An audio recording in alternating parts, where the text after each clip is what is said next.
आज की ये वीडियो एक साइकोलॉजी बुक के बारे में है जिसने पूरी दुनिया पर अपनी छाप छोड़ दी। इस बुक का नाम है इमोशनल इंटेलिजेंस, जिसे डैनियल गोलमैन ने लिखा है। ऑथर अपनी इस बुक में बताते हैं कि एक इंसान की सफलता में IQ यानी कि इंटेलिजेंस कोशेंट ज्यादा से ज्यादा 20% ही मदद करती है और बाकी 80% हाथ होता है EQ यानी कि इमोशनल कोशेंट का। जहाँ IQ आपके जानने, समझने और जानकारी को सही जगह अप्लाई करने की एक सही समझ होती है, वहीं EQ इंसान की खुद की और दूसरों की भावनाओं को समझने और मैनेज करने की एक कला है। जिनका इमोशनल क्वेश्चन ज्यादा होता है वो लोग बदलते हुए एनवायरनमेंट के साथ इजीली एडजस्ट हो जाते हैं। दुर्भाग्यपूर्ण पूरी दुनिया में कुछ इस तरह के ट्रेंड चले हुए हैं जिससे आज की यंगर जनरेशन पहले की जनरेशन के मुकाबले बहुत फंसी हुई है, जिससे उनको मेंटल इलनेस, क्राइम और एडिक्शन जैसे काफी नेगेटिव नतीजे भुगतने पड़ रहे हैं। स्कूल और कॉलेजेस भी इनकी लाइफ में आने वाली इमोशनल प्रॉब्लम्स पर बिल्कुल ध्यान नहीं देते हैं, इसलिए पेरेंट्स को चाहिए कि वो अपने बच्चों को एजुकेट करें। प्रॉब्लम यह है कि ज्यादातर यंग लोग इमोशनली लिटरेट नहीं होते हैं क्योंकि उन्हें खुद के इमोशनल इंटेलिजेंस पर कोई एजुकेशन नहीं दी गई है। आज इस वीडियो के जरिए हम उन सभी पहलुओं को डिटेल में समझेंगे। अगर आपने अब तक हमारे चैनल को सब्सक्राइब नहीं किया है तो इससे पहले कि आप वीडियो में खो जाएं, इमीडिएटली चैनल को सब्सक्राइब और वीडियो को इमीडिएटली लाइक भी कर दें। हमारा चैनल यूट्यूब के बेस्ट समरी चैनल में से एक है। हमारी वीडियोस कभी कभी थोड़ी लंबी हो सकती है क्योंकि हम वीडियो और बुक के कंटेंट पर कभी भी कॉम्प्रोमाइज नहीं करते, इसलिए वीडियो को एंड तक देखना जरूरी है। और याद रखिए, अगर ये वीडियो आपको पसंद आए तो सभी जरूरतमंद लोगों के साथ इस वीडियो को शेयर करना ना भूलें। क्या पता उनकी जिंदगी इस वीडियो को देखने के बाद बदल जाए। इमोशनल इंटेलिजेंस क्या है? ये एक एबिलिटी है जिससे हम अपने इमोशंस को अच्छे से समझकर मैनेज कर सकते हैं।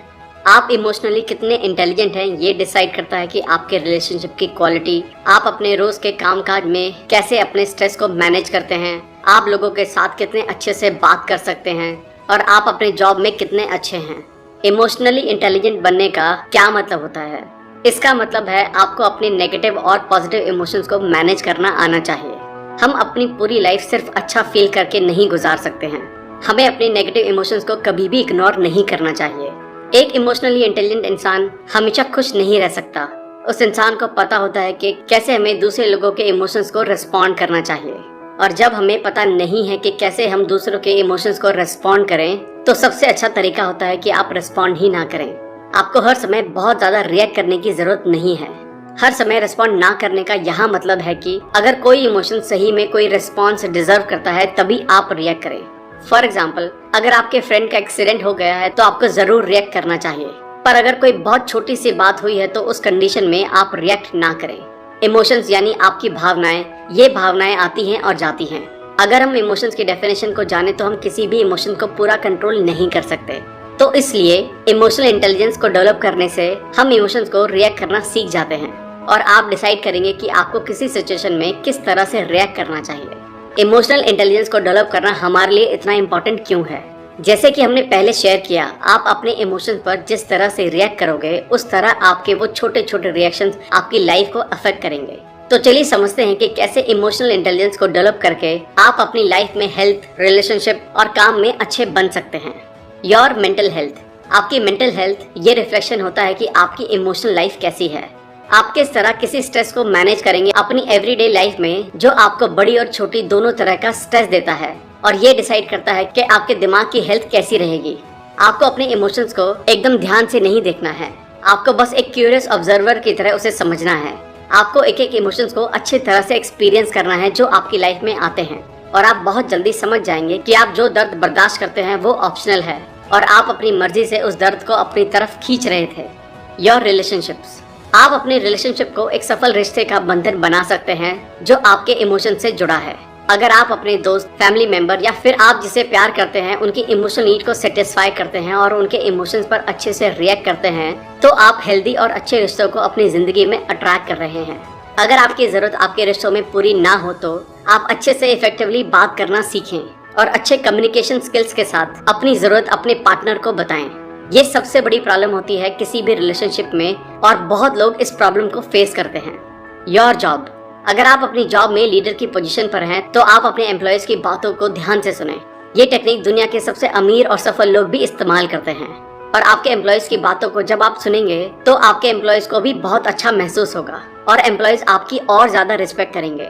वो सभी कामों में बेस्ट देंगे और कम से कम कंप्लेन करेंगे। मान लीजिए कि आप एक एम्प्लॉय हैं तो आप सबसे ज्यादा मोटिवेट कौन सी चीज से होते हैं, और ये मोटिवेशन आपके इमोशनल लेवल पर किस तरह से इम्पैक्ट करता है जिससे आपकी लाइफ पहले से आसान हो जाए और आपका स्ट्रेस किस तरह से खत्म हो सकता है, और वही आप अपने एम्प्लॉयज के साथ करें। हम यहाँ आपको 5 प्रैक्टिकल वेज बताना चाहते हैं जिससे आप अपनी लाइफ में इमोशनल इंटेलिजेंस को डेवलप कर सकते हैं। Practice self awareness. आप कभी भी इमोशंस को अच्छे से समझ नहीं सकते जब तक कि आप ये नहीं समझ लेते कि इमोशंस होते क्या हैं। जब आप सेल्फ अवेयरनेस खोने लगते हैं तो वो ऐसा लगता है कि जैसे आप किसी छोटी बोट पर बैठे हों और आप समुद्र की ऊंचाई पर जाने की कोशिश कर रहे हों जो आपके इमोशंस हैं, लेकिन लहरें उसी के साथ आपको वापस से पीछे खींच लाती हैं। आपको ये नहीं पता कि किस तरह से आप समुद्र की ऊंचाई तक पहुंच सकते हैं। आप बस अपनी बोट को चलाते हैं और फिर किसी को मदद के लिए बुलाते हैं। सेल्फ अवेयरनेस का मतलब होता है खुद को समझना, और सेल्फ अवेयरनेस के 3 लेवल्स होते हैं। आप क्या कर रहे हैं, आप जो काम कर रहे हैं वो आपको कैसा महसूस करा रहा है, और सबसे मुश्किल हिस्सा, आप खुद के बारे में क्या नहीं जानते। जो आप काम कर रहे हैं उसे जानना। आपको ये सुनने में बहुत सीधा और स्ट्रेट फॉरवर्ड लग रहा होगा, पर सच ये है कि 21वीं सेंचुरी में लोगों को बिल्कुल नहीं पता कि वो क्या कर रहे हैं। लोग नहीं जानते कहाँ जाना है, क्या करना है, बस भेड़ों की तरह चले जा रहे हैं। हम तकरीबन 90% ऑटो पायलट पर होते हैं। ऑटो पायलट यानी आपकी रोज की जो आदत बनी हुई है उसे आप बार बार दोहराते हैं। ईमेल चेक करना, फिर अपने बेस्ट फ्रेंड का मैसेज देखना, फिर इंस्टाग्राम चलाना और उसके बाद कुछ ऑनलाइन वीडियोस देखना, और यही चीज बार बार रिपीट होती रहती है। अगर आप इन सभी डिस्ट्रैक्शन से खुद को दूर रखते हैं और अपना फोन स्विच ऑफ कर देते हैं तो आप सेल्फ अवेयरनेस की फर्स्ट स्टेज पर आ जाते हैं। आपको एक शांत जगह देखना है और वहाँ शांति से मेडिटेट करना है। मेडिटेशन आपके मेंटल हेल्थ के लिए बहुत जरूरी है। डिस्ट्रैक्शन के बहुत सारे टाइप होते हैं। TV, drug, alcohol, video games, लोगों के साथ कमेंट सेक्शन में लाइक्स का कंपटीशन करना और बहुत कुछ। आपको एक टाइम टेबल बनाना है जो आपको डिस्ट्रैक्शन से दूर रहने में आपको मदद करेगा। आपको सुबह उठने पर कोई गाना नहीं लगाना है और ना कोई पॉडकास्ट, बस अपनी लाइफ के बारे में सोचना है। आप सोचो कि आप कैसा महसूस कर रहे हो। सिर्फ 10 मिनट के लिए मेडिटेशन कीजिए। सोशल मीडिया को डिलीट कर दो एक हफ्ते के लिए, और आप ऐसा सोचकर एकदम चौंक जाओगे कि आपको क्या हुआ है। आप सोशल मीडिया ऐप डिलीट करने पर एक बात जानेंगे कि आपको बस मशीन की तरह प्रोग्राम किया जा रहा है, जिसे फोन एडिक्शन कहते हैं। हम डिस्ट्रैक्शन को अपनी लाइफ में यूज करते हैं क्योंकि हम बहुत सारे इमोशंस को इग्नोर करना चाहते हैं जो हमें अच्छा फील नहीं करवाते। तो आपको सभी डिस्ट्रैक्शन को हटाना है और बस इस पर फोकस करना है कि आप कैसा महसूस कर रहे हैं। कई बार हमें खुद नहीं पता होता कि हम क्या करना चाहते हैं। सबको अच्छा फील करना है, इसलिए नेटफ्लिक्स, अमेजॉन प्राइम और बहुत से वीडियो प्लेटफॉर्म आपसे कमाई कर रहे हैं और आपको पता भी नहीं चलता। हम इन प्लेटफॉर्म को बुरा नहीं कहेंगे, पर मोस्ट ऑफ द टाइम ये आपका बहुत अच्छा टाइम वेस्ट करते हैं। सबसे पहले आपको फोकस करना है कि आप कैसा फील कर रहे हैं, और ये आपको परेशान भी कर सकता है। हो सकता है कोई फ्रस्ट्रेट हो रहा हो, और कुछ लोग नेगेटिव फीलिंग की वजह से डिप्रेशन में भी चले जाते हैं। ये हमारे लिए अच्छा नहीं है। अगर आप खुद पर फोकस करेंगे तो आप दिन में मैक्सिमम टाइम सैड ही फील करेंगे। आप ये रियलाइज करोगे कि आपने कितने लोगों के साथ झगड़ा किया है और आपका गुस्सा आपके कंट्रोल से बाहर हो जाता है। आप एक्चुअल में समझ पाओगे कि आप जिंदगी में बस अपने फोन में लगे थे और आप भी बाकी लोगों की तरह गलत रास्ते पे जा रहे हो। 97% पॉपुलेशन अनसक्सेसफुल है। क्या आपने सोचा है क्यों? क्योंकि जो आदतें एक अमीर और सफल इंसान फॉलो करते हैं वो एक आम आदमी नहीं करना चाहता, क्योंकि अच्छी आदत बनाना मुश्किल होता है। चाहे कोई भी इमोशन हो, उसके पीछे कोई ना कोई अच्छा रीजन छुपा होता है। अगर आपको वो रीजन नहीं मिलता फिर भी वो आपके लिए अच्छा होता है, तो खुद पर उंगली मत उठाइए। अब आप सोचेंगे कि ये अच्छा रीजन कैसे हो सकता है अगर आपको बुरा फील हो रहा है तो नेक्स्ट पॉइंट में हम आपके इमोशन को किस तरह से चैनलाइज करना है ये जानेंगे। अगर हमें अनकंफर्टेबल फील हो रहा होगा तो हम बहुत ज्यादा इरिटेशन और गुस्सा फील करने लगते हैं, और इसलिए इमोशनल इंटेलिजेंस को डेवलप करना हमारे लिए जरूरी है। Channelize your emotions effectively. कुछ लोग विश्वास करते हैं कि इमोशंस को कंट्रोल किया जा सकता है, पर ऐसा बिल्कुल नहीं है। आप इमोशन पर बस रिएक्ट कर सकते हैं। इमोशन सिग्नल्स की तरह होते हैं जो हमें बताते हैं कि हमें कहाँ फोकस करना है और अपना ध्यान कहाँ लगाना है। हम ये डिसाइड कर सकते हैं कि अगर हमें किसी पर्टिकुलर इमोशन पर रिएक्ट करना है तो हम लोग उस पर अच्छे से रिएक्ट कर सकते हैं। दुनिया में गुड और बैड इमोशन जैसी कोई चीज नहीं होती। हमारी लाइफ में अपने इमोशंस को लेकर सिर्फ गुड और बैड रिएक्शन ही होते हैं। इमोशनल इंटेलिजेंस में आपका गुस्सा किसी भी बुरे काम के लिए यूज किया जाए तो लोगों को हर्ट कर सकता है, पर अगर वही गुस्सा आपने सोसाइटी को प्रोटेक्ट करने में लगाया हो तो वो एक गुड इमोशन की तरह काम कर सकता है। जब आप खुशी का एक्सपीरियंस करते हैं तब आप बहुत अच्छा फील करते हैं, और वही चीज आप लोगों के साथ शेयर भी करते हैं, तब कुछ अच्छा आपकी जिंदगी में मैनिफेस्ट होता है।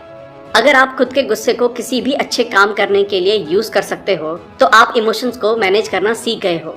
अब आपको पता है कि आप क्या फील कर रहे हो आपको डिसाइड करना है वो इमोशन चाहे अच्छा हो या बुरा, उस इमोशनल सिचुएशन को देखकर आपको डिसीजन लेना है। ये पूरी बात बताने का बस यही मतलब है कि आपको आपके इमोशंस को सही डायरेक्शन में अच्छे कामों के लिए यूज करना चाहिए, और सही डायरेक्शन में भी, जिसे साइकोलॉजिस्ट कहते हैं goal directed behaviour. Learn how to motivate yourself. क्या आप कोई काम करते वक्त बहुत ज्यादा खोए हैं, जैसे आपने स्टार्ट किया और आपको टाइम का पता ही ना चला हो और आप उस चीज में डूब चुके हैं। 3 घंटे बीतने के बाद आपको लगता है सिर्फ 15 मिनट ही हुए हैं। सेम यही चीज बहुत लोगों के साथ भी होती है। लोग अपने काम में डूब जाते हैं। कई बार काम करते वक्त अच्छे आइडियाज नहीं मिलते और ये हमारी नेगेटिव फीलिंग की वजह से हो रहा होता है। अब जब भी आप काम करने बैठे तो अपनी फीलिंग को अच्छे फीलिंग में चेंज कर दें और गुड फीलिंग के साथ आपको अच्छे आइडियाज भी आने लगेंगे।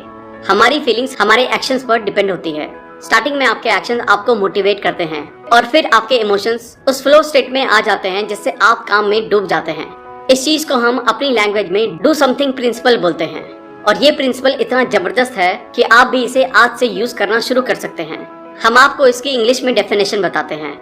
The do something principle states that taking action is not just the effect of motivation, but also the cause of it. इसे अब हम सिंपल भाषा में समझते हैं। ये प्रिंसिपल हमें बताता है आपका एक्शंस लेना ये मोटिवेशन पर डिपेंड नहीं होता, बट ये मोटिवेशन के कारण पर जरूर डिपेंड होता है। अगर आप एक्शन लेना शुरू करें तो आपका और ज्यादा मोटिवेशन बढ़ेगा। Motivate yourself. बहुत से लोग वीडियोस देखकर इंस्पिरेशन को जमा करते हैं और ये सोचते हैं कि उसके बाद मैं कोई एक्शन लूंगा। उन्हें लगता है अगर वो ऐसा करेंगे तो उनकी जिंदगी एकदम चेंज हो जाएगी और उनकी सिचुएशन भी। लोग सोचते हैं सबसे पहले हमें कोई एक्शन लेने के लिए तैयार होना है और कुछ दिन निकलने के बाद वो फाइनली एक्शन लेते हैं और कुछ दिन बाद ही वही लोग और वीडियोस देखकर मोटिवेशन के नए मेथड्स को ढूंढते हैं। ये सोचना गलत है कि हमें बाहर से मोटिवेशन मिलता है, बिल्कुल नहीं। पहले हम एक्शंस लेते हैं और फिर हमें मोटिवेशन मिलता है और फिर से हम एक्शन लेते हैं और ये साइकिल शुरू हो जाती है। हमारे कहने का मतलब बस यही है कि अगर आपको अपने इमोशंस को इफेक्टिवली मैनेज करना सीखना है तो आपको कुछ ना कुछ करना होगा। आप फ्री ऑनलाइन क्लासेस ले सकते हैं, आप कोई म्यूजिकल इंस्ट्रूमेंट बजाना सीख सकते हैं, आप गूगल पर जाकर नई स्किल्स को सीख सकते हैं, आप राइटिंग सीख सकते हैं, सक्सेसफुल लोगों की बुक्स पढ़ सकते हैं और बहुत कुछ। आपको आपकी फीलिंग्स पर खास ध्यान देना है और वही ऑब्जर्वेशन आप अपने फ्यूचर बिहेवियर में यूज करें। Recognize emotions in others. हमने अब तक बहुत कुछ कवर कर लिया है। हमें किस तरह से अपने इमोशन के साथ डील करना है और हमें किस तरह से अपने इमोशंस को डायरेक्शन देनी है, ये सब आपके अंदर ही है। हमारा मेन गोल यही है कि आप इमोशनल इंटेलिजेंस डेवलप करके अपने रिलेशनशिप को स्ट्रॉन्ग करें। Healthy relationships, romantic relationship, family relationship, friendships, सभी रिलेशनशिप में आपको दूसरों की इमोशनल जरूरत को समझना होगा। आपका पार्टनर या आपका दोस्त आपसे किस तरह का रिएक्शन एक्सपेक्ट करता है और आप किस तरह से एक्चुअल में रिएक्ट करते हैं। जब आप अपने फैमिली मेंबर के साथ खुद को कनेक्ट करोगे तो वो आपसे यही एक्सपेक्ट करेंगे कि आप उनकी बात जरूर सुने। इसलिए आपको बस शांति से दूसरों को सुनना है और यही आपको एक टेक्निक पता चल जाती है। जब आप किसी फ्रेंड की पूरी बात सुन लेते हैं तो वो अपने आप में बहुत ज्यादा सेटिस्फाई फील करते हैं और इसकी वजह से आपके रिलेशनशिप का बॉन्ड और ज्यादा मजबूत हो जाता है। Practice empathy. दूसरों की बातों को अच्छे से सुनना। इसका मतलब ये नहीं है कि आपको पूरा समझना होगा, आपको बस उन्हें कम्प्लीटली एक्सेप्ट करना है। अगर आपको वो लोग समझ भी नहीं आए तो भी आप उन्हें सुने और पूरा एक्सेप्ट कर लें। आपको लोगों की वैल्यू करना चाहिए जो आपके लिए अवेलेबल हैं। Infuse your emotions with values. जब डैनियल गोलमैन की बुक इमोशनल इंटेलिजेंस 90s में आई तो इस बुक ने पूरी दुनिया में तहलका मचा दिया और ये साइकोलॉजी की फील्ड में न्यू कॉन्सेप्ट बन गया। CEOs और मैनेजर्स, इन सब लोगों ने इमोशनल इंटेलिजेंस के बारे में पढ़ना शुरू कर दिया और उन्होंने अपने एक्शंस को मोटिवेशन में कन्वर्ट करना सीख लिया। थेरेपिस्ट इमोशनल अवेयरनेस के जरिए और अच्छे से उनके पेशेंट्स को ट्रीटमेंट देने लगे। पेरेंट्स ने समझा कि इमोशनल इंटेलिजेंस छोटे बच्चों में किस तरह फायदेमंद हो सकते हैं। एक बच्चे के पापा ने उसे सिखाया कि इमोशनल इंटेलिजेंस किस तरह यूज करते हैं और उसके साथ साथ ऑनेस्टी और रिस्पेक्ट करना भी सिखाया। कुछ लोग ऐसे भी होते हैं जो इस नॉलेज का गलत कामों के लिए यूज करेंगे और लोगों को मैनिपुलेट करने की कोशिश करेंगे उनके खुद के फायदों के लिए। अगर आपको आपकी लाइफ बहुत अच्छे से बितानी है तो आपको एक बात जरूर क्लियर होनी चाहिए कि आप सच्चे दिल से दूसरे लोगों की वैल्यू करें, क्योंकि जो आपकी इमोशनल एनर्जी होगी वो लोगों तक हमेशा पहुंचती है और इसलिए आपको इमोशनल इंटेलिजेंस स्किल जरूर डेवलप करनी चाहिए। थैंक यू दोस्तों, आई होप ये वीडियो आपको पसंद आई।